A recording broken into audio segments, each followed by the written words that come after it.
I think that's very astute, and I've heard other examples of people doing that, where they look outside at something that other people are doing or that's happening, or even if it's just an aspect of nature, let's say, you Exactly. know, look at that mountain, whatever, I can be steadfast too, kind of thing.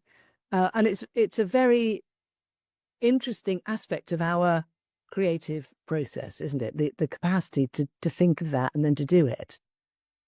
But I think there's also this other magical quality, as you were using that phrase before, that somehow just calms down your your system. And I don't know, I'm not a scientist from that perspective, but there was something soothing about just laying my story on top of theirs and seeing the comparison and going, oh, it's going to be okay. Like everything's a process, and that's one of the phrases I use a lot when I'm talking about the scientists. It's a process. It's not about a destination, and I love that because they can often get it wrong with their predictions about what their spacecraft is going to see once they arrive at these worlds, and all that sort of stuff. And I'm like, okay, this is really, we're in it for the long game here, and so yeah, I guess I haven't even stopped to think beyond that because I was just happy with my level of comfort that I was able to extract from the comparison. But I definitely really resonate with what you're saying about people looking at nature, the mountains, the big oak trees, and all those beautiful